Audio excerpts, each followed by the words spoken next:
नमस्कार, वंदे मातरम, जय हिंद साथियों आपका स्वागत है आपके अपने यूट्यूब चैनल मार्गदर्शन रवि सर में। तो साथियों, अपने पहले क्या पढ़ रहे थे? रणथंभौर के चौहान पढ़ रहे थे और रणथंभौर के चौहानों में सुख शांति से अपने रणथंभौर के चौहानों के बारे में सामान्य बात कर ली थी। आज अपने एक शक्तिशाली, या मैं बोल दूं कि रणथंभौर का अंतिम और शक्तिशाली राजा की बात करने जा रहे हैं, जिनका नाम है हमीरदेव चौहान। ठीक है, हमीरदेव चौहान। विद्यार्थियों याद रखना, हमीरदेव चौहान से बहुत सारे प्रश्न आते हैं। ठीक है, चौहानों की रणथंभौर शाखा का यदि शक्तिशाली राजा है वो कौन है? हमीरदेव चौहान। चौहानों से संबंधित प्रश्न आएगा तो हमीरदेव से, नहीं रणथंभौर के चौहानों से। तो हेडिंग में डालना भाई हमीरदेव चौहान। इससे पहले रणथंभौर के चौहानों से एक पार्ट पहले आ गया, ये है पार्ट नंबर 2। ठीक है बच्चों, पार्ट नंबर 2 हमीरदेव चौहान। हमीरदेव चौहान जो गद्दी पर बैठा था बच्चों 1282 ईस्वी में बैठा था और 1301 ईस्वी तक रहा था। कब तक रहा था? 1301 ईस्वी तक रहा था। जब दिल्ली पर दिल्ली सल्तनत का शासन था, उसमें रणथंभौर पर किसका शासन था? हमीरदेव चौहान का। हमीरदेव चौहान ने अपने जीवन काल में दिग्गज विजय नीति अपनाई थी। उसके तहत उन्होंने आसपास के राजाओं को जीता था। ठीक है, उससे पहले अपने बात करते हैं हमीरदेव के चौहानों के बारे में सामान्य जानकारी। हमीरदेव चौहान के पिता कौन थे? आप गिनना सर, जेतर सिंह थे। कौन थे? जेतर सिंह, जिसने अपने जीवन काल में 32 वर्षों तक शासन किया था। इनकी माता का नाम क्या था? तो माता तो बिल्कुल हीरा थी, तो हीरा दे। कौन थे? माता कौन थी? हीरा दे थी। ठीक है बच्चों, इनकी एक पुत्री भी थी। पुत्री का नाम क्या था? देवल दे। क्या नाम था बच्चों? देवल दे। पुत्री का नाम क्या था? देवल दे, जिसने पद्मला तालाब में कूदकर क्या की थी? आत्महत्या की थी। कौन है बच्चों? देवल दे, जिसने पद्मला तालाब में कूदकर आत्महत्या की थी। आत्महत्या की थी। क्या की थी बच्चों? पद्मला तालाब में कूदकर आत्महत्या की थी। इनके गुरु का नाम क्या है? इनके गुरु का नाम है बच्चों राघव देव। राघव देव था। क्या नाम था? गुरु का नाम क्या था? राघव देव था। इनका जो दरबारी था बच्चों, इनका जो दरबारी था, इनके दरबार में एक कवि रहता था जिनका नाम था विजयादित्य। दरबारी कवि, अपने बोल देना दरबारी कवि, जिनका नाम था विजयादित्य था। क्या नाम था? विजयादित्य। क्या नाम था भाई? विजयादित्य इनके दरबारी कवि का नाम था। ये इतिहास में क्यों प्रसिद्ध हुए थे? इतिहास में अपनी हट के लिए और शरणागत के लिए प्रसिद्ध हुए थे। कौन भाई? रणथंभौर का हमीरदेव चौहान। इनके लिए कहा जाता है सिंह सुबन सतपुरुष वचन कदली फलत एक बार तिरियो तेल हमीर हट चढ़े ना दूजी बार। किस शासक के लिए कहा जाता है? हमीरदेव के लिए कहा जाता है। किस दुर्ग के लिए कहा जाता है? तो रणथंभौर दुर्ग के लिए कहा जाता है। और रणथंभौर दुर्ग है कहां पर? आप कहते ना सर सवाई माधोपुर में। कहा है? सवाई माधोपुर में। ठीक है बच्चों, इनके शासनकाल में इन्होंने एक यज्ञ का आयोजन किया था। यज्ञ का आयोजन किया था। कौन सा यज्ञ था? आप कहते ना सर कोटिय जन यज्ञ। क्या था भाई? कोटिय जन यज्ञ।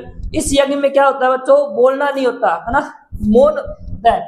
कौन सा यज्ञ किया था? कोटिय जन यज्ञ किया था। ठीक है, किसकी देखरेख में? इन्होंने पंडित विश्वरूप की देखरेख में ये यज्ञ किया था। तो लिख लेना भाई, पंडित विश्वरूप की देखरेख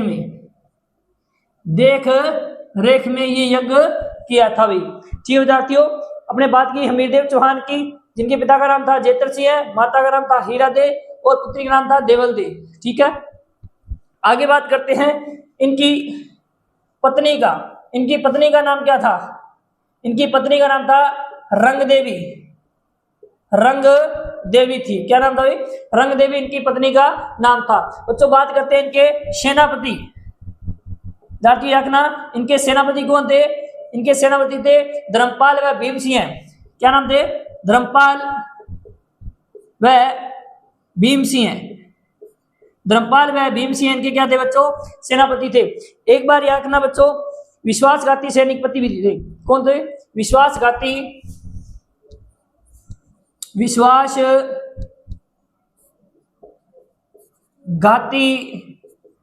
सेनापति।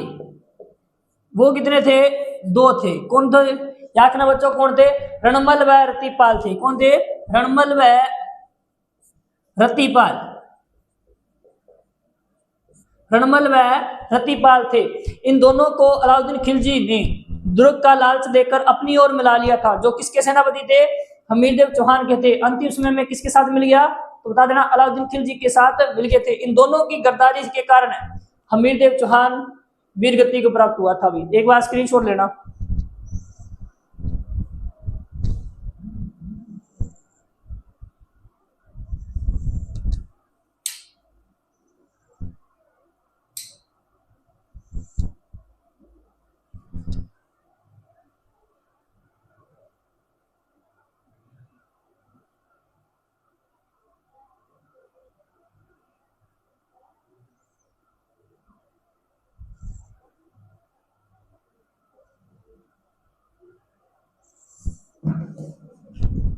चलिए विद्यार्थियों, स्क्रीनशॉट ले लिया। आगे बात करते हैं हमीर के बारे में जानकारी के स्रोत कि हमीर के बारे में कहां से जानकारी मिलती है। वो कौन कौन से ग्रंथ है जिनके बारे में हमीर के बारे में जानकारी मिलती है।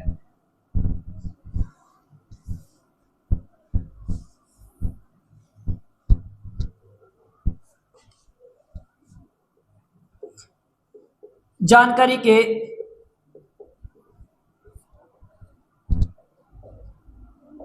स्रोत, हमीर के बारे में जानकारी के स्रोत। याद रखना बच्चों, हमीर के बारे में जानकारी की स्रोत के बारे में विभिन्न ग्रंथों की से जानकारी मिलती है। उनमें से एक ग्रंथ है हमीर महाकाव्य। हमीर महाकाव्य। इस हमीर महाकाव्य का लेखक कौन है बच्चों? आप बता देना। महान कौन है जिसके नयन अच्छे हैं? तो इसका लेखक है नयन चंद्र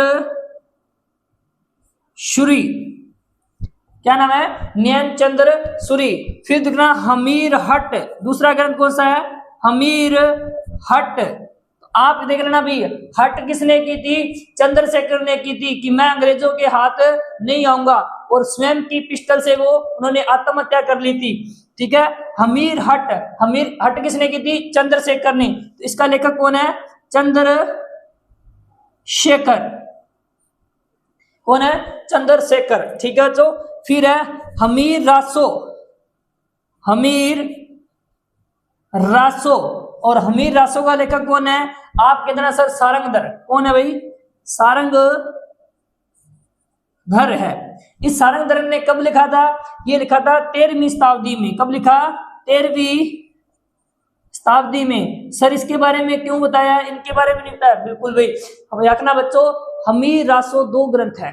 दूसरा भी लिख लो एक साथ ही, इसी के बारे में जानकारी है। हमीर रासो।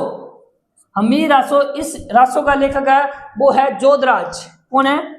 जोधराज। और इसने लिखा था 18वीं शताब्दी में। आप ध्यान रखना, तो सारंगधर ने क्या लिखा? हमीर रासो। लेकिन कब लिखा? 13वीं शताब्दी में। और 18वीं शताब्दी में किसने लिखा? हमीर रासो। तो 13 ज्यादा है 18? आप बोलोगे सर 18। 18 ज्यादा है तो 18 में क्या लगता है? जोर लगता है। इन दोनों में जोर वाला काम कौन सा? 13 या 18? 18। तो जोधराज। ठीक है, इसे आगना जोधराज। फिर आगना क्या है भाई? हमीरायण ग्रंथ। कौन सा? हमीरायण ग्रंथ किसने लिखा? बड़ाऊ व्यास ने लिखा। भाई किसने लिखा? बड़ाऊ व्यास ने लिखा बच्चों। कौन था? इसका लेखक कौन है? बड़ाऊ व्यास है। हमीर बंधन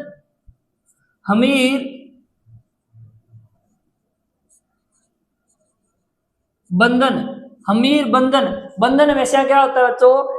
अमृत के समान होता है। जैसे भाई बहन का बंधन कैसे है? अमृत के समान है। तो याकना इसका लेखक कौन है? इससे याकने की कोशिश करना। अमृत कैलाश है। विद्यार्थियों ये जो क्लास उपयोगी रहने वाली है, सभी के लिए रहने वाली है, चाहे वो बीएसटीसी की तैयारी करता हो, चाहे पीटेड की, और चाहे रीट की, चाहे फर्स्ट ग्रेड या सेकंड ग्रेड, जिनमें राजस्थान का इतिहास लगता है जिन क्लासेस में, उन सभी के लिए उपयोगी रहने वाली है कौन सी भाई, आज की क्लास। ठीक है बच्चों। इसके अलावा इन्होंने एक ग्रंथ स्वयं ने लिखा था जिनका नाम था सिंगार हार। सिंगार हार की रचना किसने की, स्वयं हमीर ने की है। किसने की है, स्वयं हमीर द्वारा रचित है, हमीर द्वारा रचित। किसके द्वारा रचित, हमीर द्वारा रचित। एक बार फिर से देखना, हमीर के बारे में जानकारी देने वाले कौन कौन से स्रोत है, आप कहते ना सर हमीर महाकाव्य। हमीर महाकाव्य की रचना किसने की, नैनचंद्र सूर्य ने। फिर हमीर हट की रचना किसने की है, चंद्रशेखर ने। फिर ना हमीर रासो को 13वीं शताब्दी में किसने लिखा, सारंगधर ने लिखा। 18वीं शताब्दी में किसने लिखा, आप बता देना किसने लिखा भाई, जोधराज ने लिखा था। फिर हमीर रायन की रचना किसने की है, बड़ाऊ व्यास ने की है। हमीर बंधन की रचना किसने की है, अमृतविलास ने की है। सिंगार हार जो हमीर द्वारा रचित, स्वयं द्वारा रचित ग्रंथ है भी। ठीक है बच्चों, चलें एक बार स्क्रीनशॉट लेना।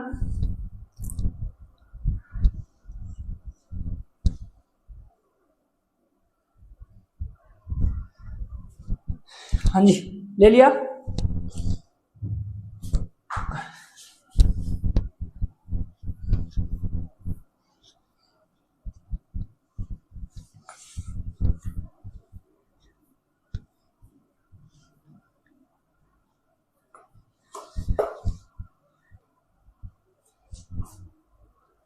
चलें विद्यार्थियों, आगे देखो। हमीर ने अपने जीवन काल में कुल 17 युद्ध लड़े थे, उनमें से 16 में विजय हुआ था, एकमात्र युद्ध में हारा था। हमीर रणथंभौर का सबसे शक्तिशाली और अंतिम शासक था। ठीक है विद्यार्थियों, इसने एक नीति अपनाई थी जिसका नाम है दिग्गज विजय की नीति, यानी कि दिग्गज विजय यानी कि मैं दिशाओं को जीतूंगा। कौन सी दिशाओं को जीतूंगा। और इसने काफी प्रचार प्रसार के बाद आसपास के राजाओं को जीता भी था। एक बार अपने समकालीन राजाओं की बात कर लेते हैं। इसके समकालीन राजा कौन कौन थे, भारत का नक्शा बना लेना इस प्रकार से।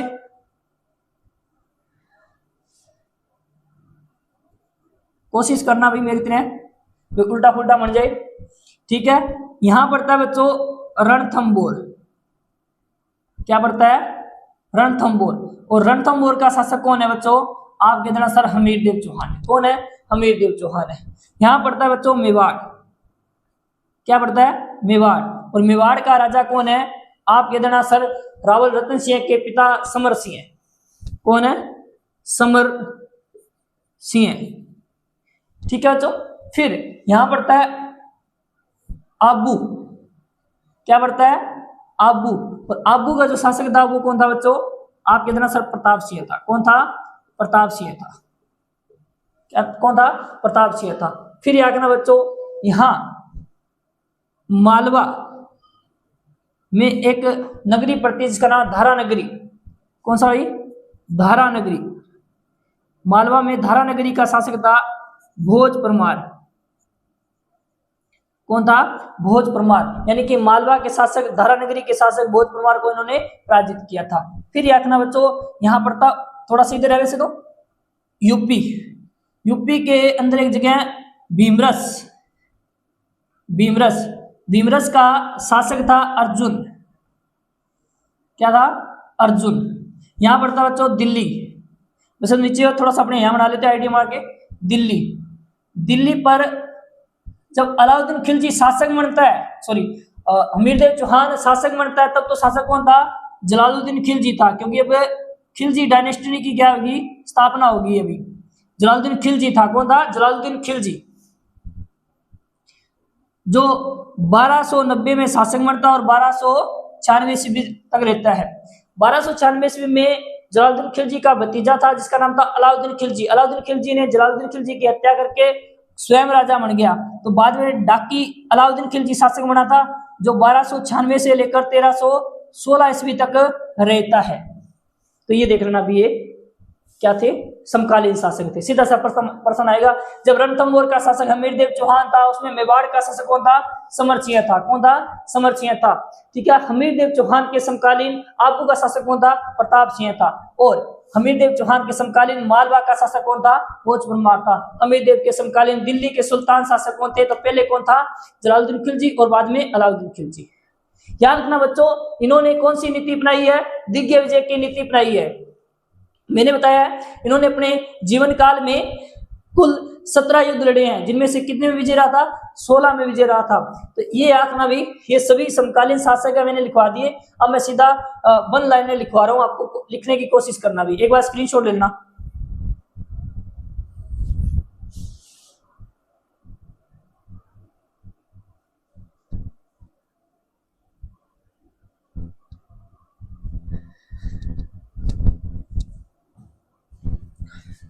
चलिए विद्यार्थियों, अब देखो भाई, इन्होंने कौन सी नीति अपनाई? आपको सर दिग्विजय विजय, जिसका अर्थ होता है दिशाओं को जीतना। क्या अर्थ होता है? दिशाओं को जीतना। उससे पहले बात देखना भाई, कौन सी नीति अपनाई? दिग्विजय विजय। अमीर ने नीति अपनाई, उस नीति का नाम था दिग्विजय विजय नीति। इस नीति का अर्थ होता है, दिग्ग का अर्थ क्या होता है? दिग्ग का अर्थ होता है दिशाओं को जीतने वाला, दिशाओं को जीतने वाला। और याद रखना, इसी दिग्विजय नीति की बदौलत इसने अपने जीवन काल में कुल कितने युद्ध लड़े? ना, हमीर ने अपने जीवन में कुल 17 युद्ध लड़े,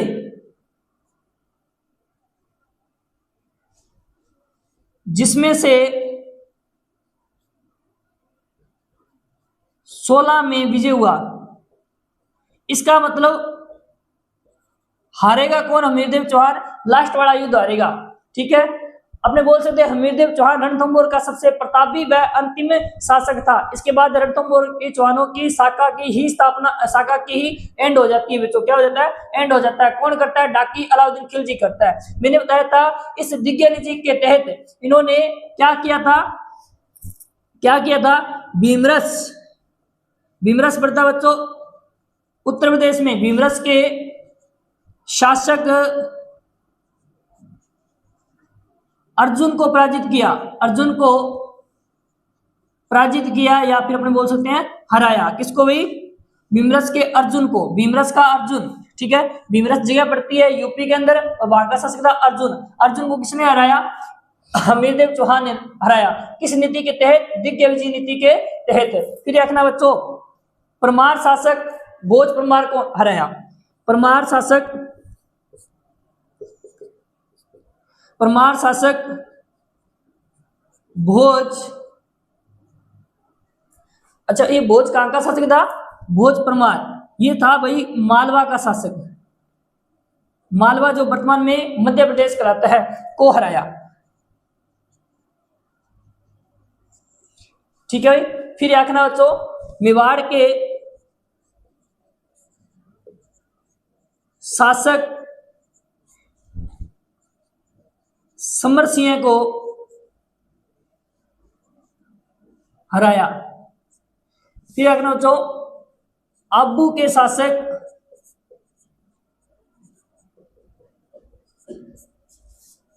प्रताप सिंह को हराया। यहां तक कि ठेठ लंबे दक्षिणी भारत तक इन्होंने, ठेठ लंबे दक्षिणी राजस्थान से इन्होंने क्या किया था? कर वसूला था। क्या वसूला था? कर। तो लिखना ना भाई, माडलगढ़, भीलवाड़ा, माडलगढ़ भीलवाड़ा से कर वसूला। देखो भाई कितना शक्तिशाली राजा था, जिसने दिग्विजय विजय नीति के तहत आसपास के सभी राजाओं को पराजित किया, और यहां तक कि माडलगढ़ भीलवाड़ा से इन्होंने कर वसूला। देखो कितने अपमान से, कितना शक्तिशाली राजा था।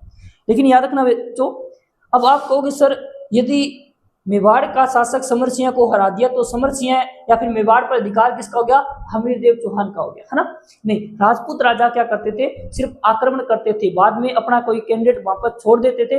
जैसे ही मेवाड़ का शासक द्वारा उसको हराते तो कोई दिक्कत नहीं है, ये उस जमीन पर या उस जगह पर या उस क्षेत्र पर कब्जा नहीं करते थे, सिर्फ इतना क्या अपनी शक्ति का प्रतीक बताते थे कि हम कितने शक्तिशाली है, तो आक्रमण करके छोड़ देते थे, है ना।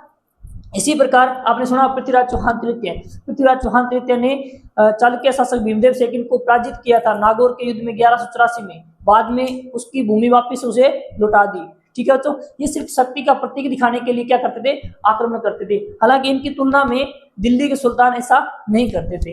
अब इन नीतियों के तहत जब देखा आसपास में कोई राजा है जिसका नाम है हमीरदेव, एक छोटी सी जागीर का राजा है, वो क्या है आसपास के क्षेत्र जीत रहा है, और एक व्यक्ति था इसमें इनके समकालीन दिल्ली का शासक, समकालीन दिल्ली का सुल्तान शासक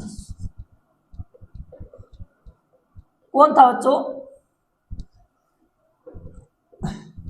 जलालुद्दीन खिलजी था,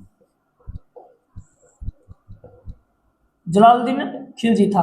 जलालुद्दीन खिलजी 1290 में शासक बनता है और 1296 ईस्वी तक रहता है।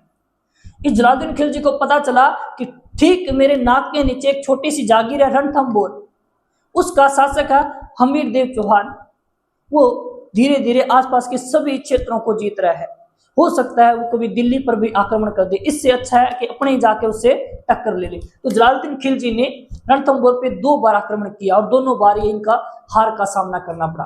पहली बार इसने झाइन दुर्ग को जीता जो रणथंभौर दुर्ग की कुंजी कहलाती है, दूसरी बार इन्होंने रणथंभौर दुर्ग को जीतने का असफल प्रयास किया था, 6-7 महीने रहा भी था, और बाद में ऐसे लास्ट में कहता हुआ निकल गया कि ऐसे 10 दुर्ग या रणथंभौर जैसे 10 दुर्ग मैं मुसलमानों के एक बार के बराबर महत्व नहीं देता, यानी कि अपनी हार को छुपाने के लिए ऐसा कुछ बोला था। अब अपनी बात करते हैं जलालुद्दीन खिलजी।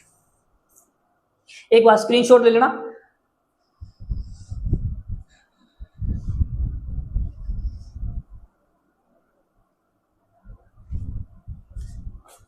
हाँ जी, ले लिया स्क्रीनशॉट, आगे चलते हैं भाई।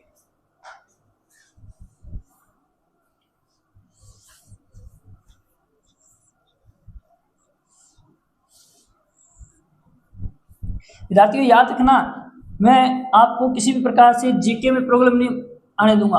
हाँ, थोड़ा सा मानता हूँ मेरी लिखाई थोड़ी सी अजीबोगरीबो और ठीक ठाक ही, बाकी कोई दिक्कत नहीं है भगवान की दया से, ठीक है। तो याद रखना हमीरदेव के समकालीन दिल्ली का सुल्तान कौन था, जलालुद्दीन खिलजी था। जलालुद्दीन खिलजी को गुस्सा आने लग गया, जलालुद्दीन खिलजी ने क्या किया, रणथंभौर पर आक्रमण कर दिया, ठीक है भाई। तो जलालुद्दीन खिलजी और रणथंभौर का शासक कौन था, हमीरदेव चौहान। तो इस प्रकार से हेडिंग आना, हमीरदेव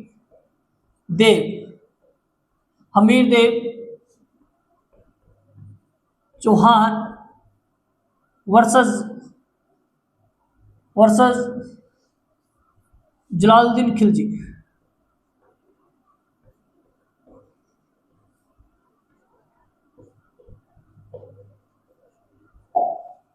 क्या था, हमीरदेव चौहान वर्सेस जलालुद्दीन खिलजी, ठीक है। तो इन दोनों का संघर्ष होने का कारण क्या था, ठीक है। तो भाई हमीर की बढ़ती हुई शक्ति को रोकने के लिए जलालुद्दीन खिलजी ने क्या कर दिया, आक्रमण कहा कि यार हिंदू सुल्तान के बादशाह हम, उससे ज्यादा चर्चा किसकी हो रही है, एक छोटी सी जागीर के हमीर की, इसकी शक्ति को रोकने के लिए उसने 2 बार रणथंभौर पे क्या किया, आक्रमण किया। आप इस प्रकार से बना सकते हो। जलालुद्दीन खिलजी का प्रथम आक्रमण, जलालुद्दीन खिलजी का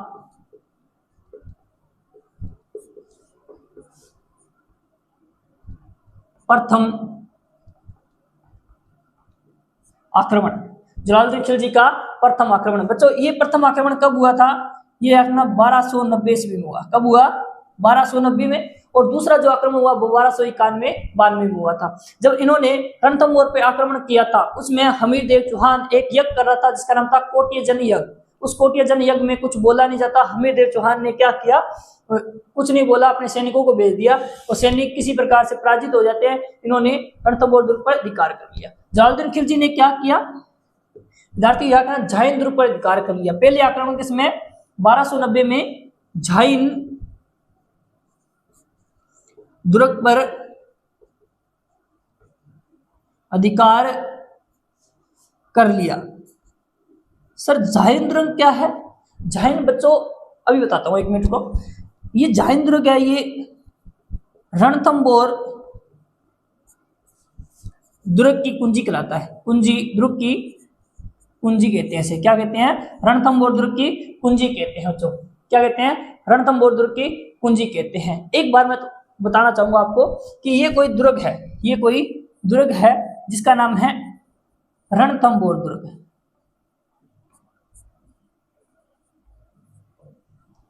जिस पहाड़ी पर रणथंबोर दुर्ग बना है उसी पहाड़ी पर 5-7 किलोमीटर आगे जाकर एक छोटा सा दुर्ग और बना हुआ है जिसका नाम है बच्चों जाहिंद दुर्ग। क्या नाम है? जाहिंद दुर्ग। इस जाहिंद दुर्ग को जीतने के बाद ही, यानी एक ही पहाड़ी पर बने हुए दोनों, क्या बने हुए? रणथंबोर जिस दुर्ग है, जिस पहाड़ी पर बना हुआ, आगे चलकर एक इसी पहाड़ी पर एक छोटा सा दुर्ग और है जिसका नाम क्या रख दिया? जाहिंद दुर्ग रख दिया। यानी कि इस दुर्ग को जीतने के बाद ही रणथंबोर दुर्ग में पहुंचेंगे। यानी कि यहाँ से अपने क्या खोलेंगे? ताला खोलेंगे, फिर यहाँ से चाबी लेंगे और यहीं तक पहुंचने के लिए क्या करेंगे? उस चाबी के माध्यम से ताला खोलेंगे। इसलिए जाहिंद दुर्ग को जीतने के बाद ही रणथंबोर में पहुंचेंगे। इसलिए जाहिंद दुर्ग को क्या कहते हैं? रणथंबोर दुर्ग की कुंजी कहते हैं बच्चों। क्या कहते हैं? रणथंबोर दुर्ग की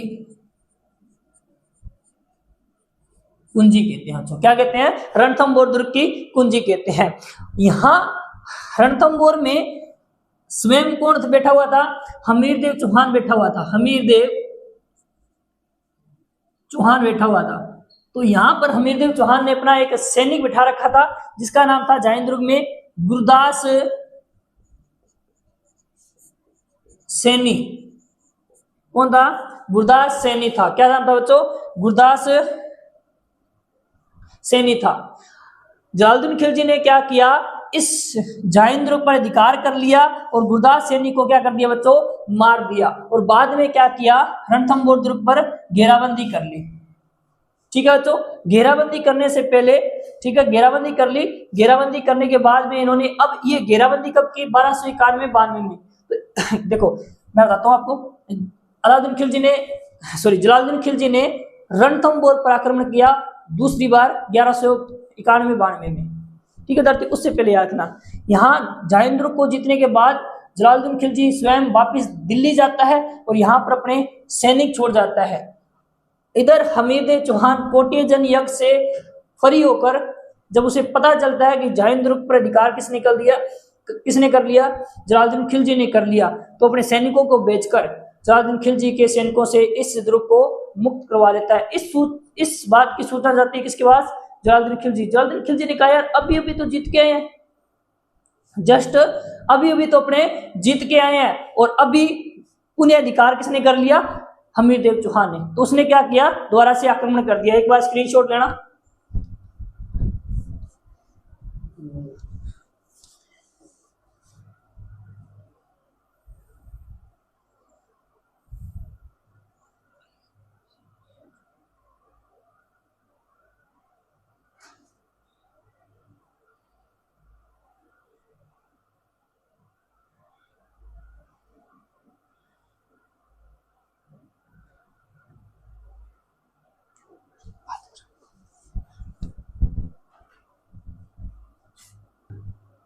हाँ जी, स्क्रीनशॉट ले लिया। आगे देखो,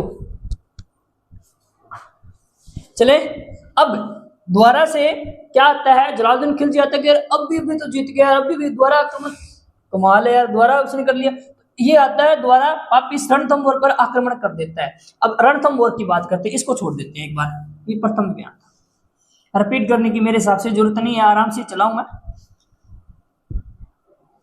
अब दूसरा आक्रमण बोल दो या फिर जलालुद्दीन खिलजी का रणथंबोर पर आक्रमण, आप लिखना यहां जलालुद्दीन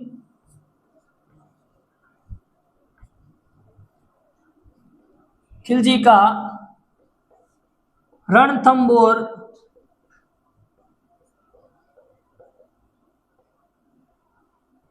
आक्रमण। सर ये आक्रमण कब हुआ था? ये आक्रमण हुआ था 1291-92 ईस्वी में। कब हुआ? 1291-92 ईस्वी में हुआ था। ठीक है बच्चों, 1291-92 में हुआ था। ठीक है, यहाँ पर क्या हुआ, ये मान लेना रणथंभौर दुर्ग है। कौन सा? रणथंभौर दुर्ग है। इस रणथंभौर दुर्ग पर घेराबंदी कर ली किसने? घेरा किसने डाला? घेरा डाला जेके मतलब जलालुद्दीन खिलजी ने। किसने बच्चों? जलालुद्दीन खिलजी ने। 6-7 महीने तक इसने घेराबंदी की, बाद में इसने लगा नहीं, पार नहीं पड़ने वाली है। इसने क्या किया, अपना घेरा उठा लिया। क्या कर लिया बच्चों? घेरा उठा लिया। तो जलालुद्दीन खिलजी का एक सेनापति था जिसका नाम था अहमद चाप। अहमद चाप नहीं था भाई, अहमद चप था। अहमद चप जलालुद्दीन खिलजी के पास आया कि साहब क्या बात है, क्या भाभी जी बुला रहे हैं वापिस? मैंने कहा साहब ऐसी कोई बात नहीं है। तो फिर रणथंभौर जो दुर्ग से अपना घेरा क्यों उठा लिया?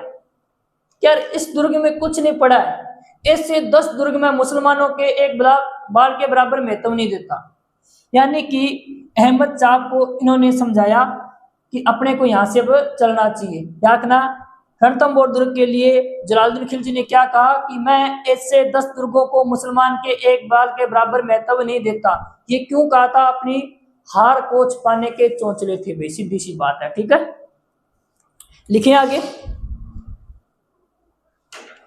लिखे बच्चों, याद रखना, नोट में लिखना।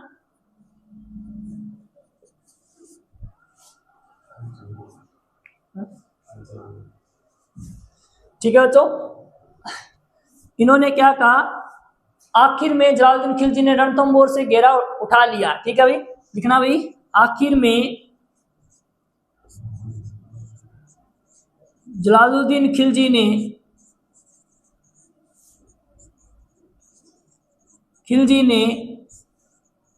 ने रणथंभौर से घेरा उठा लिया। क्या कर लिया? घेरा उठा लिया। तो घेरा उठाया, लेकिन घेरा उठाते समय इसने क्या कहा था? जलालुद्दीन ने कहा, क्या कहा था बच्चे? क्या कहा था? ने कहा कि मैं ऐसे 10 दुर्गों को मुसलमानों के एक बाल के बराबर महत्व नहीं देता। एक बाल के बराबर महत्व नहीं देता। क्या है बच्चों? एक बाल के बराबर महत्व नहीं देता। किसने कहा था? जलालुद्दीन खिलजी ने घेरा उठाते हुए क्या कहा था कि मैं रणथंभौर जैसे 10 दुर्गों को एक बाल के बराबर भी महत्व नहीं देता। क्या था? ठीक है बच्चों, हमीर इतिहास में किस लिए प्रसिद्ध हुआ था? हमीर इतिहास में शरणागत रक्षा व अपनी हट के लिए प्रसिद्ध हुआ था भी। ठीक है बच्चों, आगे चले आगे, स्क्रीनशॉट लेना फटाफट, स्क्रीनशॉट लेना।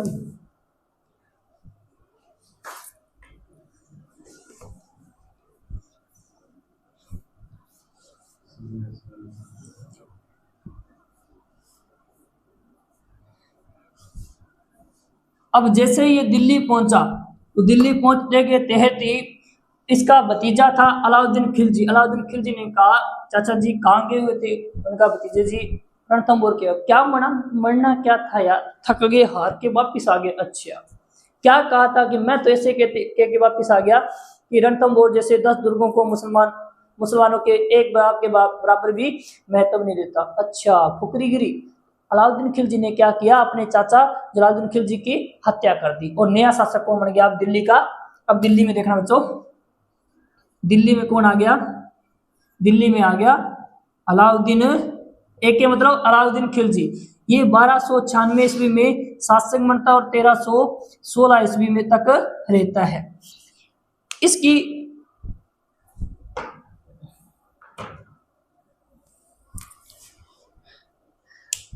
अलाउद्दीन खिलजी की बात करें, ये दिल्ली सल्तनत में या दिल्ली के सुल्तानों में प्रथम शासक था जिसने ये सोच लिया था कि मैं कहां तक, दक्षिणी भारत तक को जीतूंगा, और रियलिटी में इसने दक्षिणी भारत को भी जीता था। हालांकि ये अपने आप को क्या कहता था, दूसरा सिकंदर कहता था कि मैं सिकंदर शानी बनूंगा, और इसकी उपाधि भी है सिकंदर शानी, ठीक है, कि मैं क्या सिकंदर की तरह बनूंगा, पूरे विश्व को जीतूंगा। इसका एक काजी था, उसने समझाया कि बाबू इधर विश्व को बाद में जीतना, आस पास वाले जो एरिया है उसको जीत ले पहले। तो इसने क्या किया था, आसपास में जो भी शासक थे उन पर आक्रमण करना स्टार्ट किया था, और पहला जो आक्रमण किया था इनने 1301 में रणथंभौर पे किया था, और राजस्थान में पुलिस ने 4 आक्रमण किए थे, और चारों के चारों इतने भयंकर तरीके से आक्रमण किए कि किसी भी प्रकार से वो बाद में बसे नहीं। ठीक है बच्चों, बाद में क्या है, वसे नहीं।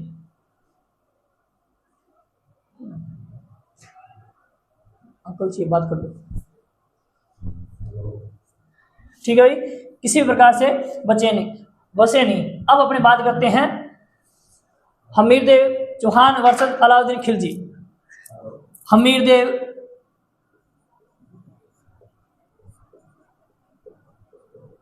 चौहान वर्सेस अलाउद्दीन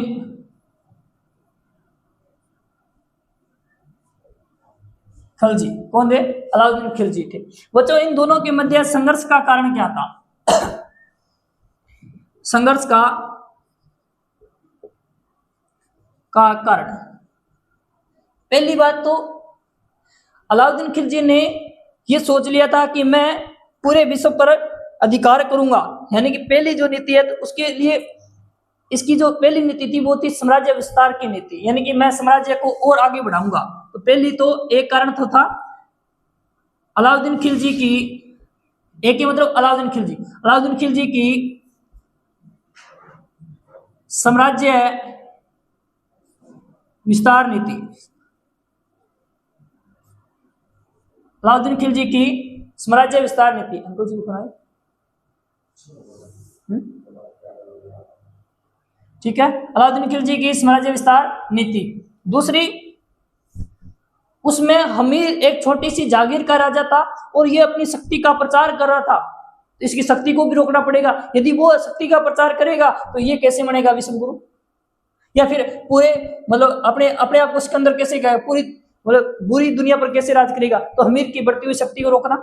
दूसरा इसका संघर्ष का कारण था हमीर की बढ़ती हुई शक्ति को रोकना, ठीक है, दूसरा कारण था हमीर की बढ़ती हुई शक्ति को रोकना। तीसरा जो कारण था, जलालुद्दीन खिलजी ने आक्रमण किया था लेकिन रणथंभौर नहीं जीत पाया था। भाई चाचा है, हालांकि उसको मारने वाला अलाउद्दीन खिलजी था, फिर भी कहीं ना कहीं चाचा लगता था, तो भतीजे का ये फर्ज बनता था कि अपने चाचा की बेइज्जती का बदला लिया जाए। तो इसने अपने चाचा जलालुद्दीन खिलजी की हार का बदला लिया। तीसरा कारण क्या था, जलालुद्दीन खिलजी तो अलाउद्दीन खिलजी के चाचा भी थे और क्या कहते हैं ससुर भी थे। जलालुद्दीन खिलजी की हार का बदला, तीसरा कारण ये था। चौथा जो कारण है वो थोड़ा अद्भुत कारण है। कैसे?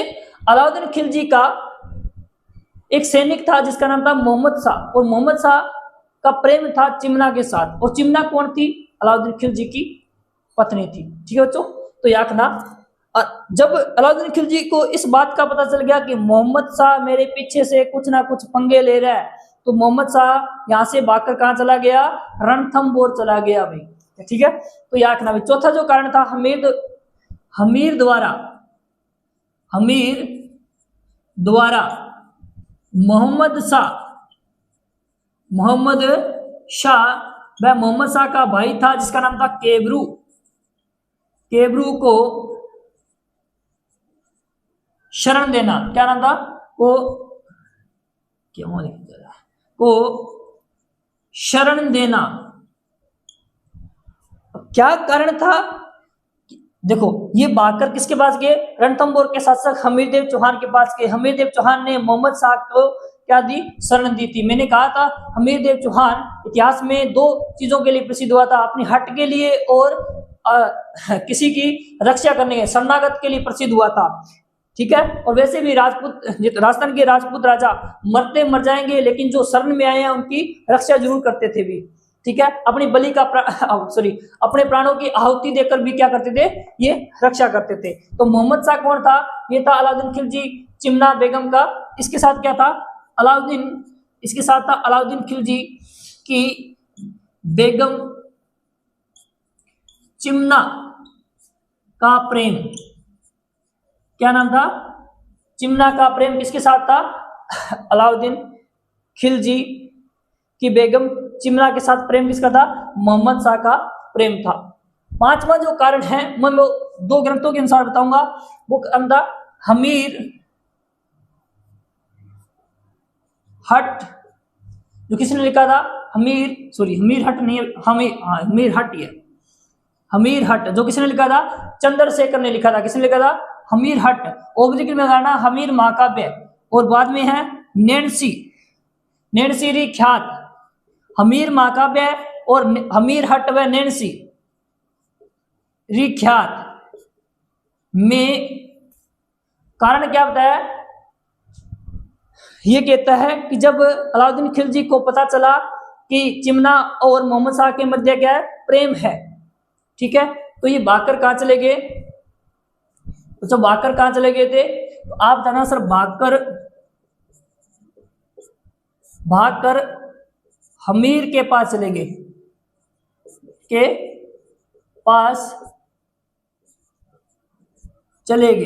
कहां चले गए, हमीर के पास चले गए थे।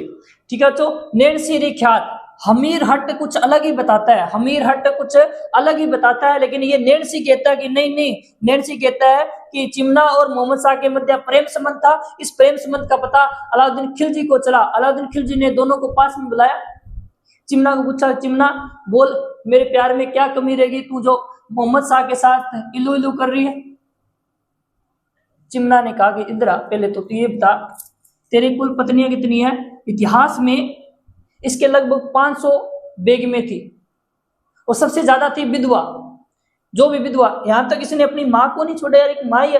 देखो जलालुद्दीन खिलजी को इसने मारा और जलालुद्दीन खिलजी की बेटी के साथ शादी की, और जलालुद्दीन खिलजी की जब पत्नी विधवा होगी तो उसी के साथ भी शादी किसने की थी। तो तेरा कोई करेक्टर थोड़ी है, तू लोगों की लुगाइयों के पीछे फिरे। अलाउद्दीन खिलजी बेचारा क्या करे, उसने एक ही बात बोली कि एक सवाल पूछता हूं उसका जवाब दे देना। बोला, शायरी में बोला कि दूर है मंजिल पास है किनारा, दूर है मंजिल पास है किनारा, अब क्यों नहीं आता फोन तुम्हारा, या मिल गया मुझसे भी कोई प्यारा। जैसे ये बोला चिमना ने कहा हाँ भी तुझसे भी प्यारा मिल गया, कौन, मोहम्मद शाह। कौन भी, मोहम्मद शाह। अब अलाउद्दीन खिलजी ने सोचा क्यों ना इसको मार दिया जाए। तब मोहम्मद शाह को पता चला तो मोहम्मद शाह भागकर कहाँ चला गया, मोहम्मद शाह चला गया हमीरदेव चौहान के पास। हमीर, अब एक बार स्क्रीनशॉट लेना, मैं थोड़ा सा और कारण बताता हूं, स्क्रीनशॉट लेना।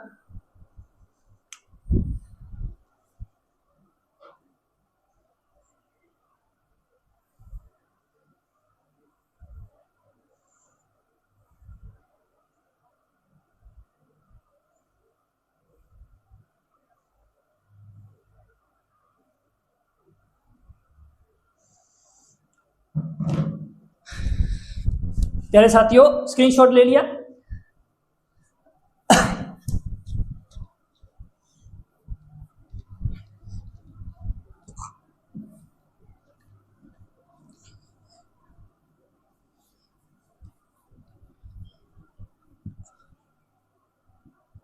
नेक्स्ट जो कारण है, कहते हैं कि ये दक्षिणी भारत है और यहां दिल्ली का शासक कौन है, अलाउद्दीन खिलजी है। कौन है बच्चों, अलाउद्दीन खिलजी है। अलाउद्दीन खिलजी ने 1290 ईस्वी में गुजरात को लूटा। गुजरात को बार बार क्यों लूटते थे, दक्षिणी भारत और गुजरात को लूटने के। यहां था बच्चों एक मंदिर जिसका नाम था सोमनाथ मंदिर, और सोमनाथ मंदिर सोने की अद्भुत कला के लिए प्रसिद्ध था। ठीक है, यहां से बहुत सारा धन लूट के लेके जा रहे थे और वो धन का लूट कर रहे थे 1299 ईस्वी में। कब भाई? 1299 ईस्वी में, 1299 में आए। तो इसमें सोमनाथ मंदिर को लूटने आए थे। उसमें अलाउद्दीन खिलजी के सेनापति थे। कौन थे? अलाउद्दीन खिलजी के सेनापति और एक नवीन सेनापति, अपने बोल सकते हैं इन्हें नवीन मुसलमान, नवीन मुसलमान। और अलाउद्दीन खिलजी के सेनापति थे जिनका नाम था अलुग खा व नुसरत खा। और इसमें नवीन सेनापति थे एक तो मोहम्मद शाह, सॉरी नवीन मुसलमान मोहम्मद शाह व उसका भाई कहब्रू और भी बहुत थे। ये थे कौन? नवीन मुसलमान मैंने क्यों लिखा है सर? ये मुसलमान नहीं थे, बिल्कुल ये भी मुसलमान थे, और ये नवीन मुसलमान क्यों लिखा है? जलालुद्दीन खिलजी के समय 4000 मंगोलों ने क्या किया था? जलालुद्दीन खिलजी पर आक्रमण किया था। जलालुद्दीन खिलजी ने 4000 मंगोलों को बंदी बना लिया और एक ही बात पूछी, बोल क्या सलूक किया जाए, मार दिया जाए या छोड़ दिया जाए? मोहम्मद शाह और उनके साथियों ने सरेंडर कर दिया कि साहब छोड़ दिया जाए। जलालुद्दीन खिलजी ने कहा एक शर्त पे छोड़ दूंगा। शर्त क्या है? आपको इस्लाम ग्रहण करना पड़ेगा। तो साहब मोहम्मद साहब ने कहा कि साहब छोड़ तो दोगे क्या? हाँ पक्का छोड़ दूंगा। जलालुद्दीन खिलजी ने कहा पक्का छोड़ दूंगा। मोहम्मद शाह ने कहा कि बिल्कुल हम मुसलमान बनने के लिए तैयार है। तो मुसलमान तो ये है, फिर इनको कैसे पता चलेगा कि मंगोल मुसलमान या इस्लाम धर्म क्या है? तो इनको एक नाम दे दिया कि आपसे क्या हुआ आज के बाद नवीन मुसलमान हो। और इनके लिए एक दिल्ली के आसपास एक शहर की स्थापना कर दी जिन्हें मंगोलपुरी कहा गया था। मंगोलपुरी में कौन रहते थे? नवीन मुसलमान रहते थे। उन्हीं 4000 में से 2 निकल के आए थे जिसका नाम था मोहम्मद शाह और केबरू, जो अलाउद्दीन खिलजी के सेनापति भी बने थे। तो हमीर अटी ये कहता है कि अलाउद्दीन खिलजी के सेनापति 1299 ईस्वी में आक्रमण करते हैं और जालोर के पास धन के बंटवारे को लेकर लड़ पड़ते हैं। कहां बच्चों? यहां पड़ता है जालोर, जालोर के पास, जालोर के पास, जालोर के पास धन के बंटवारे को लेकर, धन के बंटवारे को लेकर लड़ पड़ी। कोई दिक्कत नहीं है। लड़ने का कारण क्या था? अलुग खा व नुसरत खा तेज थे। होता क्या है, जितनी भी लूट का हिस्सा होता था उस लूट के हिस्से में राजा को पांति देनी होती थी। नुसरत खा और अलुग खा ये अलाउद्दीन खिलजी के भाई थे। अलाउद्दीन खिलजी कहता था कि मुझे विजय बनाने वाले मेरे 4 भाई या मेरे 4 खान थे, उनमें से 2 थे अलुग खा और एक नुसरत खा। इन्होंने कहा कि सुल्तान को हम हिस्सा देंगे 1/5, यानी कि आपको हिस्सा मिलेगा 5वां और 4 हिस्सा किसको मिलेगा? सुल्तान को। मोहम्मद शाह केबरू के अच्छा बड़े शान हो यार तुम, मेहनत हम करें और फ्री फंड वो खाए। तो फिर क्या किया जाए? मोहम्मद शाह ने कहा कि हम तो क्या लेंगे, दूसरा या तीसरा हिस्सा लेंगे। इस बात पे लड़ पड़े दोनों, नुसरत खा व मोहम्मद शाह। मोहम्मद शाह ने क्या किया? नुसरत खा और अलुग खा के 2 मारे लाफे और यहां से सारा धन इकट्ठा करके कहां ले गया बच्चों? हमीरदेव चौहान के साथ। याद रखना विद्यार्थियों, जाना हमीरदेव चौहान के साथ है। अलाउद्दीन खिलजी को लड़ाना है इसके साथ, जाना कहां है? हमीरदेव चौहान के साथ। तो ध्यान रखना भी, हमीरदेव चौहान के पास गए। एक बार स्क्रीनशॉट लेना द्वारा, फिर आगे चलते हैं। चले अब देखो भाई, हमीरदेव चौहान के पास गए थे। विद्यार्थियों याद रखना, जब हमीरदेव चौहान के पास ये गए, इस बात का पता चला अलाउद्दीन खिलजी को। अलाउद्दीन खिलजी ने मैसेज भेजा हमीरदेव चौहान को कि यार साहब मेरे 2 सेनापति आए हैं आपके पास और मेरी एक रानी आई है जिसका नाम है चिमना। चिमना को वापस भेज दे यार, मेरी चिमनी नहीं जग रही है। अलाउद्दीन खिलजी का ये मैसेज पहुंचा इसके पास, हमीरदेव चौहान के पास। हमीरदेव चौहान ने इन सभी को लौटाने से मना कर दिया। तुरंत फिर एक और लेटर आता है कि यदि आप नहीं भेजते तो अपना टकराव कहाँ होगा? युद्ध भूमि होगा। हमीरदेव चौहान ने कहा यार जीवन में बहुत युद्ध लड़े हैं, 16 लड़े अभी तक और 16 के 16 जीते हैं, और मैं तेरे साथ 17वां लड़ूंगा, 17 में भी जीत जाऊंगा। शायद हमीरदेव चौहान जीत भी जाता यदि वो रणमल व रतिपाल विश्वासघाती नहीं होते। उन दोनों के विश्वासघात के कारण उन्होंने क्या किया था, दुर्ग के दरवाजे खोल दिए थे और दुर्ग में स्थित तालाब में क्या कर दिया बच्चों, गऊ का रक्त मिला दिया, जिसकी वजह से हमीरदेव चौहान को दुर्ग के दरवाजे खोलने पड़े थे और उसकी वजह से हमीरदेव चौहान वीर गति को प्राप्त हुआ था, है ना बच्चों। इसके बाद में क्या होता है, अलाउद्दीन खिलजी अपना सेनापति भेजता है, इस बात का पता चल जाता है हमीरदेव चौहान को, तो हमीरदेव चौहान भी अपने सेनापति भेजता है। तो इन दोनों का जो युद्ध हुआ था एक दरे में हुआ था जिसका नाम था हिंदू बाट घाटी के, अपने बोल देते हैं हिंदू बाट दरा बोल देना, या हिंदू बाट घाटी का युद्ध। बच्चों ये युद्ध कब होता है, आप कह देना सर ये युद्ध होता है 1299 ईस्वी में। कब होता है, 1299 ईस्वी में युद्ध होता है। ये युद्ध कहाँ होता है, आप कह देना सर ये युद्ध होता है बनास नदी के किनारे, बनास नदी के किनारे होता है। कहाँ होता है बच्चों, बनास नदी के किनारे होता है। युद्ध किस किस के मध्य होता है, आप कह देना सर, आप बोल देना सर किस किस के मध्य होता है, आप बोल देना सर इधर तो था हमीरदेव चौहान, कौन था, हमीरदेव चौहान था, कौन था, हमीरदेव चौहान था। और इधर कौन था, अलाउद्दीन खिलजी था। अलाउद्दीन खिलजी स्वयं नहीं आया था, अलाउद्दीन खिलजी के सेनापति आए थे। उन सेनापतियों का नाम क्या है, उन सेनापतियों का नाम याद रखना बच्चों, एक का नाम था अलुग खा व एक का नाम था नुसरत खा। अलुग खा व नुसरत खा इस युद्ध में भाग लेने आए थे, ठीक है। इसमें हमीरदेव के सेनापति कौन थे, हमीरदेव के सेनापति, विद्यार्थियों याद रखना हमीरदेव के सेनापति थे, एक का नाम था बच्चों धर्मपाल, क्या नाम था, धर्मपाल, और एक का नाम था भीम सिंह। विद्यार्थी याद रखना एक का नाम क्या था, भीम सिंह था। हिंदू बाट घाटी का युद्ध होता है 1299 में होता है, बनास नदी के पास होता है, और हमीरदेव चौहान अपने सेनापति धर्मपाल और भीम सिंह को भेजता है। इधर से अलाउद्दीन खिलजी के सेनापति कौन थे, अलुग खा और नुसरत खा। इस युद्ध में कहते हैं कि किसकी विजय होती है, हमीरदेव चौहान की विजय होती है। और विजय की खुशी खुशी में धर्मपाल व भीम सिंह जा रहे होते हैं कहाँ, रणथंभौर की ओर। तो कहते हैं कि धर्मपाल जल्दी आगे निकल जाता है कंप्लीट सेना को लेकर, और भीम सिंह थोड़ी सेना के साथ धीरे आराम से जाता है, ठीक है। इसने कहा क्या जल्दी है, इधर ये भागती हुई तुर्क सेना ये भागी थी।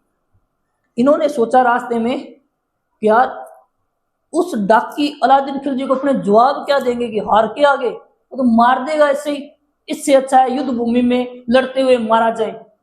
तो इन्होंने स्कीम बनाकर वापिस अलुग खा व नुसरत खा ने क्या किया, वापिस से अटैक कर दिया। वापिस से अटैक किया, उसमें भीम सिंह पीछे था थोड़ी सी सेना के साथ, तो भीम सिंह इस युद्ध में मारा गया। मारा गया क्या बच्चों, भीम सिंह इस युद्ध में मारा गया था। दूसरी बात,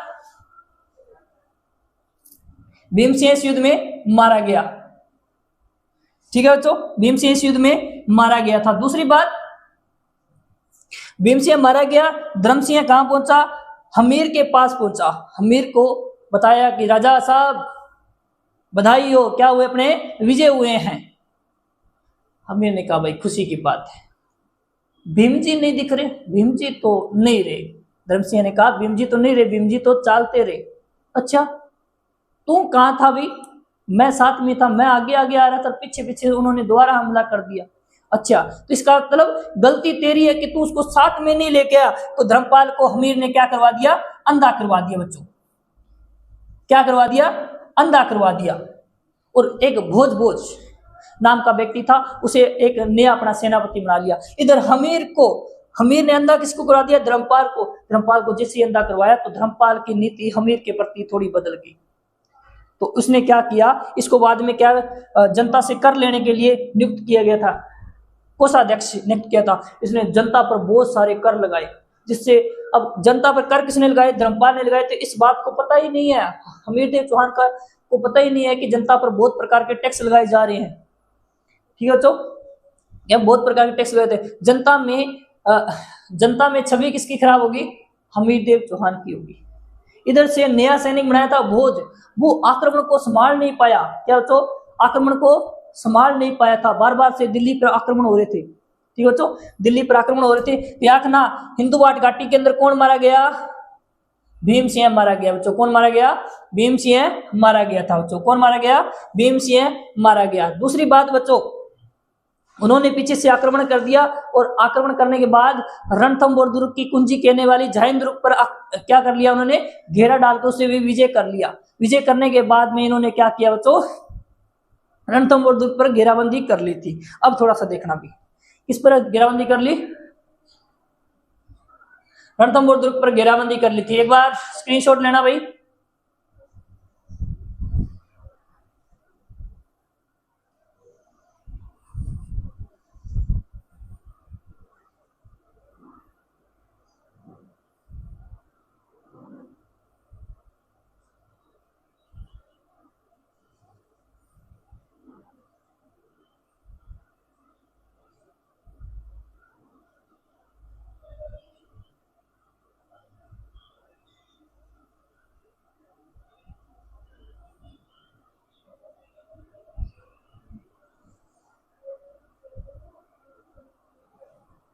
चले बच्चों, एक बार स्क्रीनशॉट ले लिया भाई।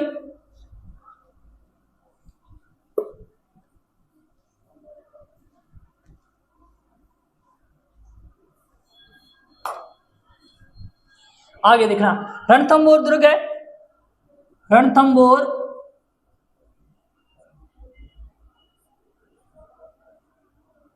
रणथंभौर दुर्ग,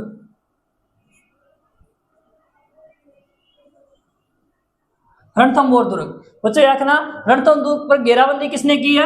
रणथंभौर को घेरा किसने घेरा? अलाउद्दीन खिलजी के सेनापति जिसका नाम था अलुग खा व नुसरत खा। अब घेराबंदी कर ली, ऊपर से क्या दगड़ से दगड़ चले, बाटे से बाटा फेंका और ठेठ ये चित्तौड़ की तरह बहुत ऊंचाई पर स्थित दुर्ग था। हमीरदेव चौहान के कुछ सैनिकों ने क्या है, एक यंत्र था जिसका नाम था मजनिक यंत्र, पत्थर फेंकने वाला मजनिक यंत्र। इस मजनिक यंत्र के माध्यम से हमीर के सेनापतियों ने नीचे पत्थर बरसाए, दगड़ पे दगड़ फेंके। एक दगड़ लग गया किसके पटवेड़े में आकर?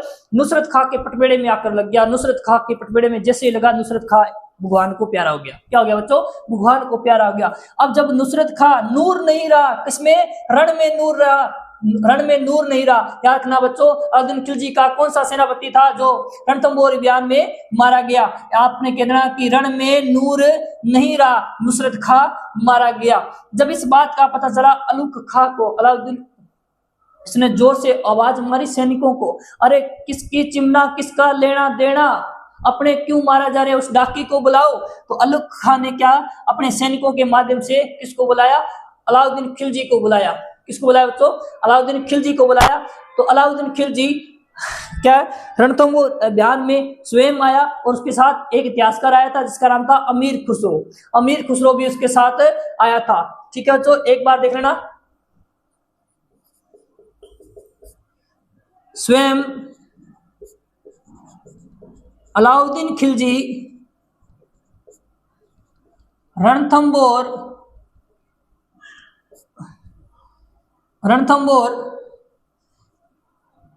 आया, साथ में इतिहासकार अमीर खुसरो आया। प्रश्न आएगा कि रणथंभौर अभियान के तहत कौन सा इतिहासकार अलाउद्दीन खिलजी के साथ आया? आप कहते ना सर अमीर खुसरो आया। इसने क्या किया? अलाउद्दीन खिलजी ने षड्यंत्र के तहत रणबल व रतिपाल को, क्या बच्चों?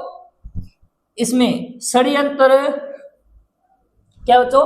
षड्यंत्र कैसे लिखा? षड्यंत्र के तहत रणमल व रतिपाल को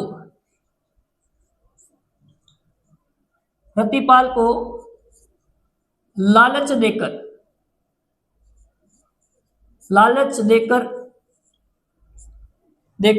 अपनी ओर मिला लिया। क्या लिया अभी? अपनी ओर और कर लिया। इन दोनों को बुलाया। हालांकि थोड़ा सा ये मैं थोड़ा सा समझाने की कोशिश कर रहा हूं, थोड़ा हंसी मजाक में, तो इसको कोई गलत ना ले कृपया, ठीक है। इस रणमल व रतिपाल को अपनी ओर बुलाया, जो यहाँ क्या कर रहे थे? इस दुर्ग की रक्षा कर रहे थे। क्या कर रहे थे? दुर्ग के गेटपाल थे। कौन कौन भाई? एक का नाम था रणमल व एक का नाम था रतिपाल। दोनों को अपने पास बुलाया। ये कौन थे? ये थे हमीर के सेनापति, हमीर के सेनापति। दोनों को अपने पास बुलाया, कहा कि ये रणमल और रतिपाल तुम्हें हमीर क्या देते हैं, क्या देता है? दोनों को जब देखा तो इनका दुख फूट पड़ा, दोनों रोने लग गए। ये साहब क्या देता है? 6000 रुपये देता है, शाम को थोड़ा बहुत खर्चा पानी दे देता है। अलाउद्दीन खिलजी ने कहा कि आप मेरी शरण में आ जाओ, डबल पेमेंट दूंगा। यदि हमीर जी आपको 6000 दे रहे तो मैं 12000 रुपये दूंगा, आप मेरी तरफ आ जाओ। हमीर देव के सेनापति रणमल को कहा कि मैं तुझे रणथंभौर दुर्ग दे दूंगा, जीतने के बाद तू रख लेना चाहिए, एक बार तू दुर्ग के गुप्त रास्ते बता दे। रतिपाल को अलाउद्दीन खिलजी ने कहा कि रतिपाल जी आप तो रति भर भी टेंशन ना लो, आपको बूंदी का क्षेत्र दे दूंगा मैं। आपको क्या दूंगा? बूंदी का क्षेत्र दे दूंगा। तो इन दोनों को अब देखो प्रमोशन हो रहा है रातों रात, यानी कि पैरों से उठाकर कहा सिर पर। और ऐसा प्रमोशन कौन नहीं चाहेगा? ऐसा प्रमोशन कौन नहीं चाहेगा? तो इन दोनों ने क्या किया? अलाउद्दीन खिलजी के साथ मिल गए और दुर्ग में स्थित गुप्त रास्ते और दुर्ग में स्थित जो तालाब था उस तालाब में गऊ का रक्त मिला दिया। अब आखिर में भी हमीर देव चौहान को 8-9 महीने बाद में अलाउद्दीन खिलजी ने 8-9 महीने घेराबंदी रखी। उस 8-9 महीने के तहत कहते हैं कि रणथंभौर दुर्ग में खाने के लाले पड़ गए थे। हमीर खुसरो ने आते भी कहा था कि सोने के एक दाने के बदले रणथंभौर दुर्ग में एक अनाज का दाना ना मिले। किसने कहा था? हमीर खुसरो ने कहा था। आखिर में हमीर देव चौहान को रणथंभौर दुर्ग के दरवाजे खोलने पड़े और कहते हैं कि केसरिया वस्त्र धारण कर अलाउद्दीन खिलजी के साथ लड़ता हुआ वीरगति को प्राप्त हुआ था। जब केसरिया वस्त्र धारण करके जब वीरगति को प्राप्त हो जाता है तो वहां की जो रानियां होती है, महिलाएं होती है, वो क्या करती है बच्चों? याद रखना, जल जोर करती है। सॉरी, क्या करती है? जोर करती है। और जोर दो प्रकार के होते हैं, एक तो जल जोर होता है और एक क्या होता है? अग्नि जोर होता है। तो यहाँ पर अलाउद्दीन खिलजी ने जब आक्रमण किया था तो उपयुक्त समय नहीं मिला था अग्नि जोर करने के लिए, इसलिए याद रखना रानी रंगदेवी ने क्या किया था? जल जोर किया था। भाई कौन से तालाब में कूदकर? पद्मला तालाब में कूदकर। पद्मला तालाब ऑप्शन में ना हो तो रनीहाड़ तालाब में कूदकर इन्होंने जल जोर किया था। एक बार इसका स्क्रीनशॉट लेना, फिर सीधा मैं डायरेक्ट ही करवाऊंगा रणथंभौर का शाखा।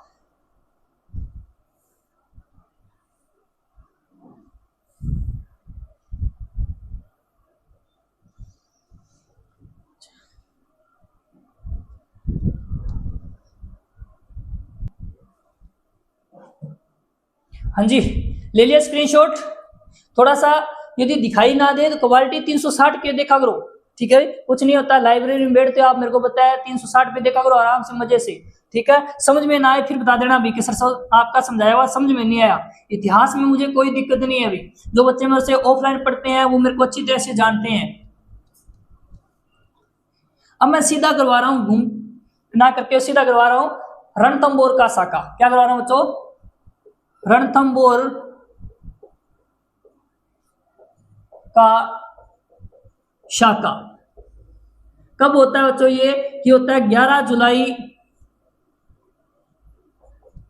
1301 ईस्वी में। कब होता है? 11 जुलाई 1301 ईस्वी में। याद रखना बच्चों, यहाँ का शासक कौन था? शासक था हमीर देव चौहान। हमीर देव चौहान कौन था? हमीर देव चौहान। इसने क्या किया था बच्चों? केसरिया किया था। क्या किया? केसरिया किया था। क्या किया बच्चों? केसरिया किया था। ठीक है बच्चों, याद रखना हमीर देव चौहान के जो सेनापति थे, सेनापति कौन थे? आप कह देना सर रणमल व रतिपाल। रणमल व रतिपाल ने क्या किया था बच्चों? विश्वासघात किया था। क्या किया था? विश्वासघात किया था। यही था वो विश्वासघाती। कौन थे? विश्वासघाती थे, जिनकी वजह से हमीरदेव चौहान ने क्या की, हमीरदेव चौहान क्या हुआ, वीरगति को प्राप्त हुआ था। इनकी पत्नी का नाम, जिसने जोहर किया था, उस जोहर रानी का नाम क्या था? रंग देवी था बच्चों। क्या था? रंग देवी था। क्या नाम था? रंग देवी था। रंग देवी ने रनिहाड़ तालाब में कूदकर जल जोर किया था। रनिहाड़ तालाब में कूदकर रनिहाड़ तालाब में कूदकर जल जोहर किया था बच्चों। क्या किया था? जल जोहर किया था। क्या किया था? जल जोहर किया था। ठीक है। उसमें उस डाकी का नाम क्या था जिसने रणथंभौर पर आक्रमण किया था?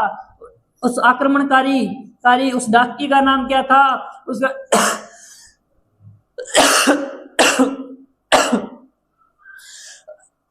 उसका नाम था अलाउद्दीन खिलजी। डाकी अलाउद्दीन खिलजी, जो इस युद्ध में क्या हुआ था? विजय हुआ था। रणथंभौर युद्ध में विजय हुआ था। ठीक है बच्चों, उसमें क्या हुआ था? विजय हुआ था। फिर याद रखना बच्चों, ये रणथंभौर का शाखा राजस्थान का प्रथम शाखा था और राजस्थान का प्रथम जल जोर भी था। ठीक है भाई, ये क्या था? राजस्थान का प्रथम शाखा था। या एक बात और लिखना प्लस में, ये भी राजस्थान का प्रथम व एकमात्र जल जोर था। क्या था? जल जोर था बच्चों। क्या था? जल जोर था। यानी कि कहने का अर्थ ये है कि रणथंभौर का शासक हमीरदेव चौहान, जो मरते मर गए, लेकिन जो अपनी शरण में आए थे उनके साथ धोखा नहीं किया, उनको लुटाया नहीं अलाउद्दीन खिलजी को। अलाउद्दीन खिलजी का क्या होता है बच्चों? रणथंभौर पर अधिकार हो जाता है। इसके बाद में अलाउद्दीन खिलजी का रणथंभौर पर अधिकार हो जाता है। किस पर अधिकार हो जाता है? रणथंभौर पर अधिकार हो जाता है। रणथंभौर पर अधिकार हो जाने के बाद अमीर खुसरो ने कहा कि आज कुफर का गढ़ इस्लाम का घर हो गया है। रणथंभौर पे जैसे अधिकार किसका हो गया? अलाउद्दीन खिलजी का। तब अमीर खुसरो ने कहा कि आज कुफर का गढ़ इस्लाम का घर हो गया है। हमीरदेव चौहान की मृत्यु के बाद में अलाउद्दीन खिलजी ने रणथंभौर पे अधिकार कर लिया, तो अलाउद्दीन खिलजी ने मोहम्मद शाह व केबरू को बुलाया। मोहम्मद शाह, इधर आ, मैं तेरे को जीवित छोड़ दूं तो क्या करेगा? क्या तू मेरी शरण में आ जाएगा? क्या मुझे चिमना वापस दे देगा? मोहम्मद शाह ने कहा, देखो सवाल ही पैदा नहीं होता, यदि आप मेरे को जीवित छोड़ देते हो सबसे पहले मैं आपको मारूंगा। अलाउद्दीन खिलजी ने कहा ठीक है, आगे। दूसरी बात, मैं तुम्हें मारकर हमीर के किसी वंशज को रणथंभौर का शासक बनाऊंगा। अलाउद्दीन खिलजी ने कहा बस बहुत है, अब मत बोल, तेरा मरने के लक्ष्य है, तुम मरेगा। तो मोहम्मद शाह को अलाउद्दीन खिलजी ने हाथी के पैरों के नीचे कुचला दिया। रणमल व रत्तीपाल दोनों आए कि साहब हमारा हिस्सा। अलाउद्दीन खिलजी ने कहा कि तुम मेरा इतिहास नहीं जानते, मैंने आज तक किसी को हिस्सा नहीं दिया और तुम अपने सगे शासक हमीर के नहीं हुए, मेरे काम होगी। तो उन दोनों को मरवा दिया। देखना अलाउद्दीन खिलजी ने किसको मरवा दिया बाद में? उन दोनों को भी मरवा दिया था। किनको? रणमल व रत्तीपाल को। अब मैं कोई विशेष बात बता देता हूं, एक बार स्क्रीनशॉट ले लेना भी, इसका स्क्रीनशॉट लेना फटाफट।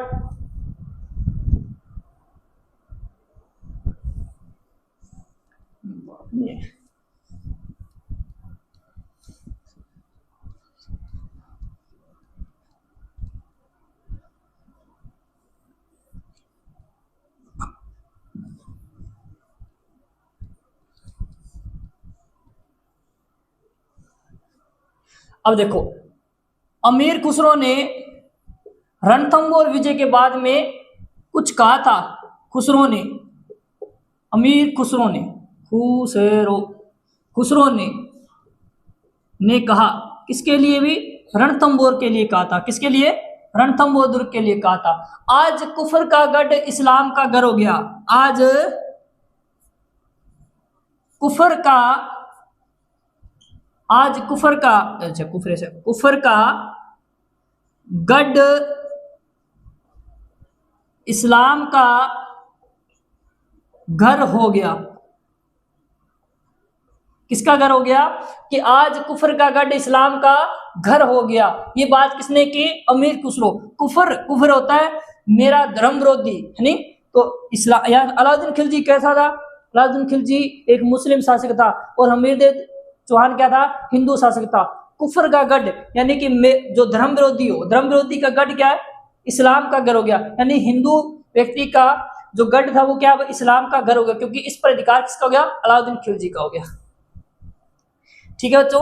फिर एक और था इतिहास कर, एक बार थोड़ा सा देखना।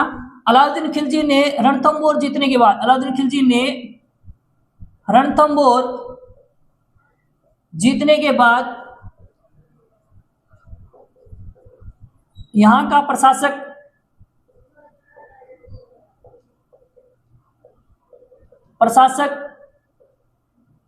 किसको बनाया? अभी अलुक खां को बनाया। अलुक खां को बनाया। किसको बनाया? अलुक खां को बनाया था। बच्चों मैंने क्या लिखा? अमीर खुसरो ने रणथंबोर विजय के बाद में एक बात बोली थी कि आज कुफर का गढ़ इस्लाम का घर हो गया है। याकना औरंगजेब ने भी जसवंत सिंह की मृत्यु पर कुछ कहा था कि आज कुफर का दरवाजा टूट गया। ये बात किसने बोली? औरंगजेब ने। देखो बच्चों, मैं ऐसी बातें एक साथ याद करवाने की कोशिश करता हूं जिससे इतिहास के विद्यार्थी को किसी भी प्रकार की समस्या ना हो। औरंगजेब ने जसवंत सिंह की मृत्यु पर जसवंत सिंह की मृत्यु पर क्या कहा? कि आज कुफर का दरवाजा टूट गया। आज कुफर का दरवाजा टूट गया। ठीक है बच्चों, वही बात, आज मेरा धर्म, इसका ये देखो, ये फारसी भाषा में, हिंदी भाषा में इसका अर्थ बनता है आज मेरा धर्म विरोधी मारा गया। किसने कहा था? औरंगजेब ने कहा था, जसवंत सिंह की मृत्यु पर कहा था। जसवंत सिंह मारवाड़ का शासक था विद्यार्थियों। कहां का शासक था? मारवाड़ का शासक था। विद्यार्थियों, यदि आप हमीरदेव चौहान आपको समझ में आया और वीडियो अच्छी लगी हो तो वीडियो को लाइक करना, कमेंट करना और चैनल को सब्सक्राइब करना न भूले। धन्यवाद।